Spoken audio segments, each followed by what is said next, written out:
So hey guys, so in this video I want to talk about battery banks or battery chargers, external batteries, uh, whatever you want to call it. But they're just an extra battery pack you can carry in your bag, backpack, pockets, whatever, depending on it. And they have very different sizes. I like to get the bigger ones that can charge your device at least 2 times, just because I use it for traveling and like right now when the power goes out. So I figured this would be perfect time to show you guys battery banks. So battery banks come in different sizes, like I said before, but you can get small ones that are perfect just to kind of get you through the day. If you're in an emergency, you need to charge your device to make a quick emergency phone call because your battery dies out. You can get small ones that can like charge your phone like maybe halfway, depending on your phone. But anyways, batteries are measured in the same battery as your phone. So if you go on your specs on your phone, specs of your phone, you can Google it and search whatever phone you have. They're measured in what they call million amp hours, or mAh. I have my work iPhone here, iPhone 6, and I believe that was 2600 million amp hours, so 2600. I have a wide variety of different sizes, but also in power as well. This can hold 8,000. This can hold 20,000 milliamp hours, and this one can hold 12,000 milliamp hours. So, depending on, as you guys can see, depending on the type of battery bank, can also tell me how many charges you can get. Now, on the smaller ones, they're usually one USB to plug in one device, or most of, if you get a bigger one, they usually come with, as you guys can see, two USBs right here, and then a small one to charge the device. Now that either comes in most of the time, it's usually micro USB or micro or USB Type C.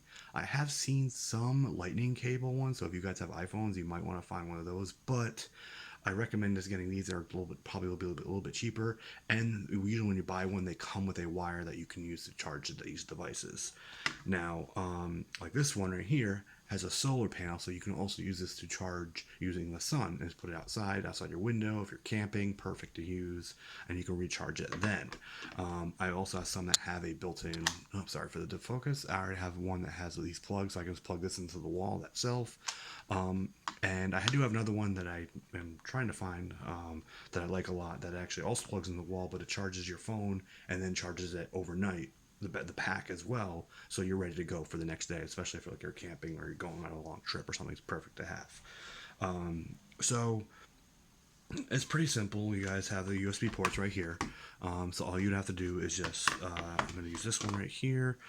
This is kind of like a military-ish, so it's got like a cover for water and everything. So you have to flip this flap right here to see the USBs that you guys can see right here. So all you have to do is just take your wire. I'm going to show you this wire also in a minute.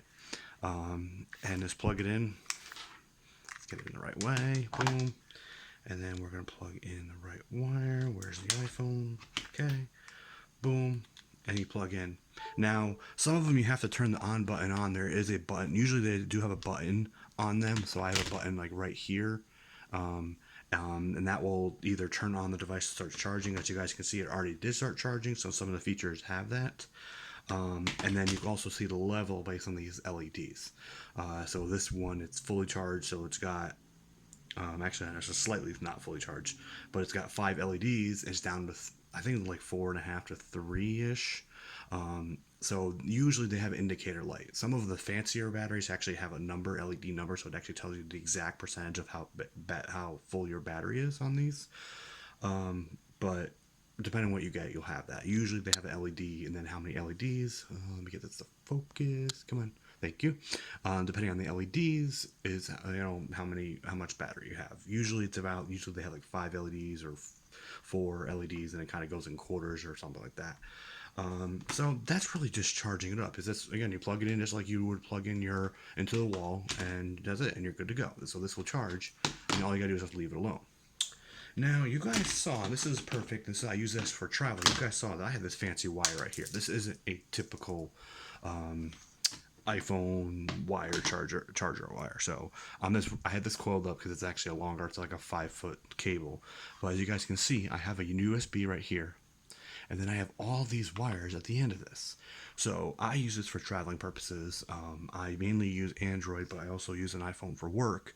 But also when I travel, my friends on cruises and stuff, they use also iPhones, or they might have an older Android phone. So this wire specifically has two iPhone ones that you guys can see here. These are two lightning cables for iPhones. This is a micro. I apologize, you can't really see it, but on this, but this is a micro USB for older Android phones, and then this is a Type C cable used for slightly newer Androids. And actually, I think if you have like the iPad Pros, they also take this as well. And I think they're slowly converting from the Lightning to the USB-C, just to kind of give you guys a heads up for you Apple users. So yeah, if you guys have any questions, feel free to comment down below. I know it's been a while since I posted a video, but I figured this would be a perfect time to make a new video. Alright guys, again, if you have any questions, put a comment down below, or find me on my Facebook page and send me a message. And I'll see you guys in the next one.